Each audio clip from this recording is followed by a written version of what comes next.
आई। अलग अलग तस्वीरें आपको दिखा रहे हैं, 5 तस्वीरें अमरोहा, बिजनौर, रुद्रपुर, गाजियाबाद की अलग अलग तस्वीरें आपके सामने। एबीपी गंगा पर आप देख सकते हैं किस तरह से आज 12 बजे से शाम 4 बजे तक रेल रोको आंदोलन का जो अभियान है, जो आह्वान किया गया, उसकी तस्वीरें सामने आई। अमरोहा से, यूपी के बिजनौर से, गाजियाबाद से और रुद्रपुर से आप देख सकते हैं सभी जगह पर भारी सुरक्षा बल भी तैनात था। लेकिन किसानों ने जो अपना आह्वान था रेल रोको का, उसको अंजाम दिया। 12 से 4 बजे तक रेल रोकने की कोशिश की गई। पटरियों पर बैठे किसान अलग अलग तस्वीरों में आपको नजर आ रहे हैं। 5 तस्वीरें और आपको दिखा रहे हैं। अमृतसर पंजाब, फतेहगढ़ पंजाब, पलवल हरियाणा, जम्मू कश्मीर और बिहार से पटना की ये तस्वीरें। 5 अलग अलग तस्वीरें जो आज देश भर से सामने आई। किसानों के रेल रोको आंदोलन से जुड़ी हुई ये तस्वीरें इस वक्त आप देख रहे हैं एबीपी गंगा पर। पंजाब के अमृतसर से एक तस्वीर, फतेहगढ़ साहिब से एक तस्वीर, पलवल हरियाणा की एक तस्वीर, जम्मू कश्मीर और पटना बिहार से यह तस्वीर सामने आई।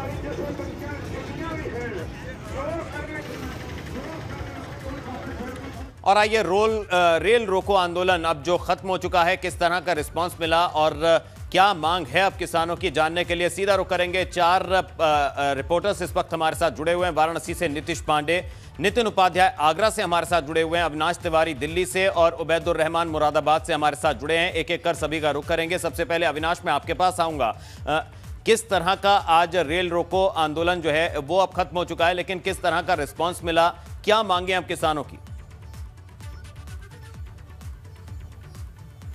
देखिए अभी अगर बात करें तो किसान अपनी पुरानी मांगों को लेकर अडिग हैं कि तीनों नए कृषि कानून वापस होने चाहिए। अभी राहुल गांधी ने भी कुछ देर पहले ट्वीट करके कहा है कि जब तक तीनों नए कृषि कानून वापस नहीं होते हैं, किसान अपनी जगह से हटने वाले नहीं है। सरकार पर उन्होंने तंज कसा कि सरकार चाहती है आंदोलन कमजोर करना, लेकिन आंदोलन को कमजोर नहीं होने दिया जाएगा। ये राहुल गांधी ने अपनी ओर से ट्वीट करके कहा है। वहीं अगर बात करें तो राकेश टिकैत ने भी आज हरियाणा में हिसार में रैली को संबोधित किया है, जहां पर वो कहा है कि जिस तरीके से अब फसल के काटने का वक्त आ गया है, लेकिन किसान अपनी जगह से नहीं हटेंगे, अपनी मांगों को लेकर अडिग रहेंगे।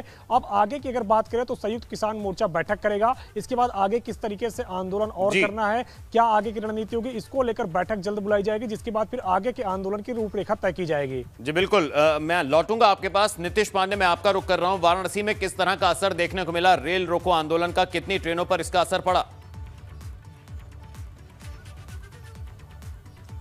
आपको बता दें लवी कि अभी बनारस सहित बनारस में कुछ इस तरह का जो किसानों का आंदोलन है इतना उग्र रूप दिखाई नहीं दिया। अब इसके साथ ही आपको बता दें प्रशासन ने अपने इंतजाम कर रखे थे। अगर कैंट स्टेशन हो या मड़वाड़ी स्टेशन हो, वाराणसी सिटी स्टेशन हो, इन स्टेशन पे जो सुरक्षाकर्मी है वो तैनात किए गए थे। लेकिन किसानों का कोई इस तरह का उग्र आंदोलन बनारस में देखने को नहीं मिला। बनारस में कोई ऐसा किसान जो कि वहां पर पहुंच के ट्रेन को रोके या हंगामा करे, ऐसी कोई चीज़ सामने नहीं आई है। हाँ, जो किसान थे वो खेतों से इस आंदोलन को समर्थन करते दिखाई जरूर दिए, लेकिन जमीन पर स्टेशन पर ट्रेनों को रोककर ऐसा कोई उग्र आंदोलन बनारस में देखने को नहीं मिला है। लिहाजा इस बार का जो आंदोलन है वो अगर बात करें बनारस में, तो इस आंदोलन के समर्थन में सिर्फ और सिर्फ साइलेंट मोड से किसान दिखाई दिए। उग्र तौर पर अभी तक कुछ दिखाई नहीं दिया है। समर्थन दिखाई दिया लेकिन जमीन पर कुछ नहीं दिखाई दिया। लवी जी नीतीश, नितिन उपाध्याय का मैं रुख करूंगा। आगरा से नितिन उपाध्याय हमारे सहयोगी जुड़े हुए हैं। नितिन, आपसे जानना चाहेंगे आगरा में कितना असर देखने को मिला? जिस तरह से वाराणसी में हमारे सहयोगी नीतीश ने बताया कि वहां कुछ खास असर नहीं दिखा, आगरा में क्या हालात रहे? देखिए बिल्कुल, जैसे हमारे सहयोगी नीतीश पांडे बता रहे थे, कमोबेश वही स्थिति आगरा में भी देखने को मिली है। आगरा में पुलिस प्रशासन बहुत ज़्यादा अलर्ट दिखा। सुबह से ही तमाम जो रेलवे स्टेशंस हैं, प्लेटफॉर्म हैं, हॉल्ट हैं, क्रॉसिंग्स हैं, वहाँ पुलिस नज़र आई एहतियातन, क्योंकि यात्रियों को कोई परेशानी ना हो। हाँ, आगरा में ज़रूर शमशाबाद के चितौरा गांव में जरूर एक जनसभा को, किसानों की एक छोटी सी पंचायत को भारतीय किसान यूनियन ने रखा, लेकिन जैसे ही वो आगे बढ़े, बड़ी संख्या में पुलिस फोर्स वहाँ तैनात था और उनको आगे नहीं बढ़ने दिया गया, ज्ञापन ले लिया गया। लेकिन आगरा में किसान आंदोलन को नई धार देने के लिए 24 तारीख को किरावली में राकेश टिकैत यानी राष्ट्रीय प्रवक्ता भारतीय किसान यूनियन खुद आ रहे हैं और ऐसे में अब किसान एक नई रणनीति के साथ जुट गए हैं, जैसे किरावली की जो महापंचायत है किसानों की, उसको सफल बनाया जाए। आज पूरे दिन कमोवेश यही रहा कि किसानों के जो भी ऐलान थे वहाँ लगातार पुलिस उनसे संपर्क में बनी रही। कई किसानों के यहाँ पुलिस ने उनको कहा जाए हाउस अरेस्ट कर लिया और अब 4 बज चुके हैं, 12 से 4 का प्रदर्शन का उनका ऐलान था।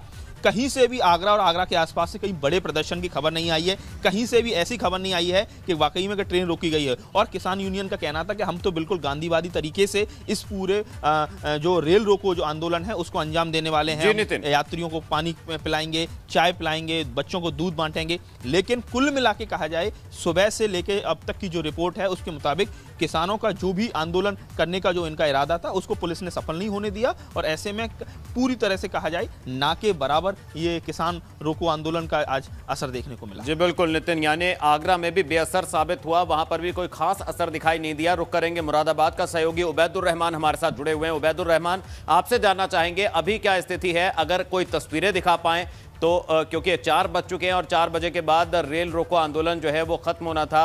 अभी क्या स्थिति है और आज कितनी ट्रेन रोकी गई? क्या वहां पर किसी तरह की कोई परेशानी हुई लोगों को आवाजाही में?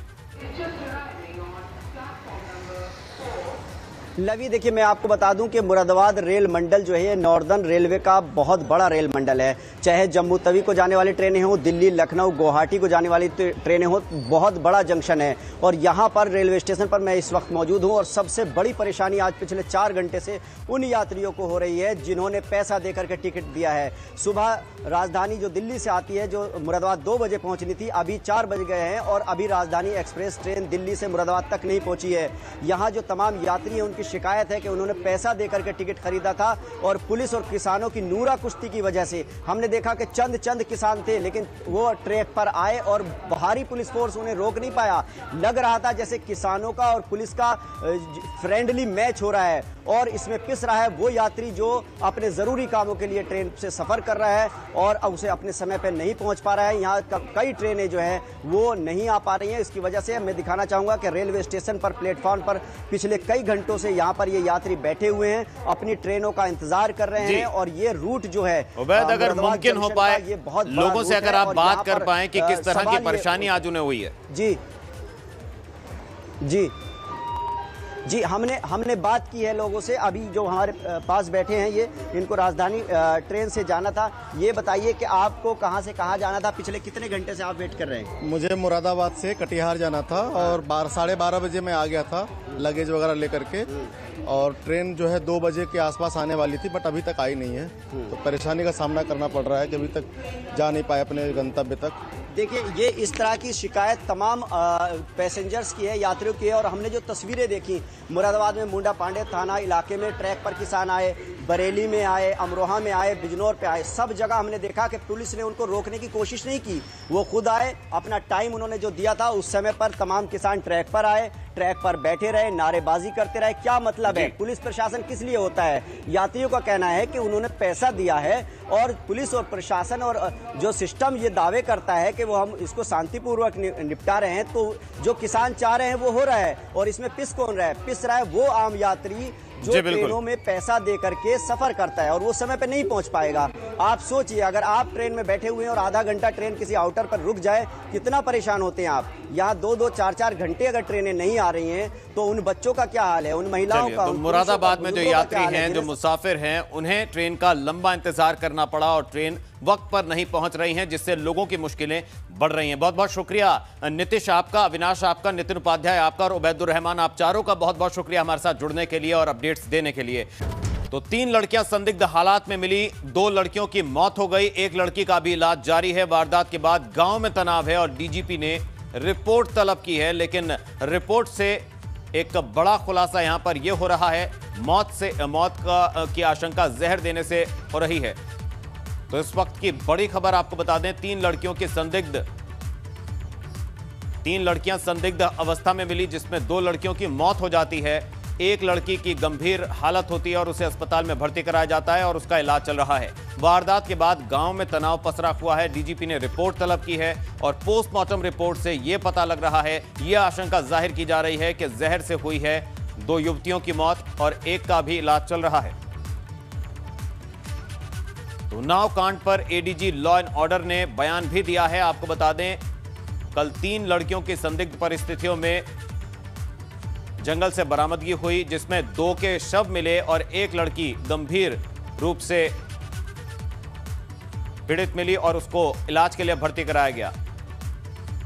तो उन्नाव कांड पर एडीजी लॉ एंड ऑर्डर का बयान आया है। कल 3 बच्चियां बेहोशी की हालत में मिली थी। 2 बच्चियों की इलाज के दौरान मौत हो गई थी। वरिष्ठ अधिकारियों ने मौके का मुआयना भी किया।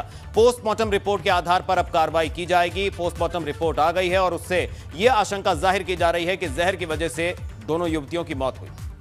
गांव में 3 बच्चियों के बेहोश होने की खबर आई थी और परिवार वाले उन्हें अस्पताल ले गए थे, जहां 2 बच्चियों की मृत्यु हो गई और 1 बच्ची को हम लोगों ने वहां के जिला चिकित्सालय के रिकमेंडेशन पर कानपुर शिफ्ट किया है और वहां सभी वरिष्ठ अधिकारियों ने मौका का मुआयना किया है। स्थानीय पुलिस अधीक्षक, वहां के आईजी रेंज और एडीजी जोन ने खुद मौका मुआयना किया है और बच्चियों की जो पोस्टमार्टम होगा उससे जो तथ्य प्रकाश में आएंगे उस पर हम आगे की कार्रवाई करेंगे और अभी जो परिजन बता रहे हैं उस लाइन पे हम लोग कार्रवाई कर रहे हैं और पुलिस की विवेचना चल रही है।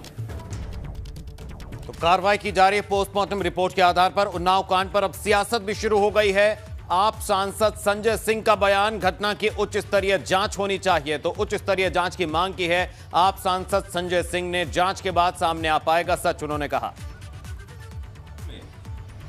दिल दहला देने वाली घटना सामने आई है, जहां पर 3 किशोरियां जंगल से संदिग्ध परिस्थितियों में पाई गई, जिसमें से 2 की मौत हो गई। लेकिन उत्तर प्रदेश पुलिस की कहानी देखिए। आदित्यनाथ के राज में कोई भी जुर्म हो, कोई भी अपराध हो, कोई भी गुंडागर्दी हो, उसका एक नया फॉर्मूला पुलिस लेके आ जाती है, एक नई कहानी गढ़ने लगती है। इस मामले में भी पुलिस का बयान आ गया। तो उन्नाव कांड में अब तक कल संदिग्ध हालत में जंगल में मिली लड़कियों में 2 लड़कियों की मौत हो चुकी है। एक का कानपुर में इलाज जारी है। एडीजी जोन एसएन सावंत ने घटनास्थल का मुआयना किया, जायजा लिया। आईजी लक्ष्मी सिंह ने भी घटनास्थल का जायजा लिया है। डीएम रविंद्र कुमार ने परिजनों से मुलाकात की है। वारदात के बाद गांव में भारी संख्या में फोर्स भी तैनात कर दी गई है। एसपी उन्नाव ने क्या कहा, घटनास्थल पर काफी झाग पड़ा था। डॉक्टर ने पॉइजनिंग के सिम्टम्स बताए हैं। घटना को रिकंस्ट्रक्ट किया जा रहा है। बयानों से सबूतों को इकट्ठा किया जा रहा है। जांच के लिए 6 टीमें बनाई गई हैं। तो एसपी उन्नाव का बयान आपको बता रहे हैं क्या कुछ बताया इस पूरे मामले पर। और अब खबर वाराणसी से, जहां डॉफी टोल प्लाजा के कर्मचारियों की दबंगई से परेशानी बढ़ गई। टोल बूथ पर न बढ़ने से परेशानी, दोगुना टोल की वसूली से खड़ी हुई और सड़क पर भीषण जाम लग गया। डॉफी टोल टैक्स हुआ फ्री, जिसके बाद बिहार चंदौली और चुनार तक ट्रकों के लंबे जाम से खलबली मच गई।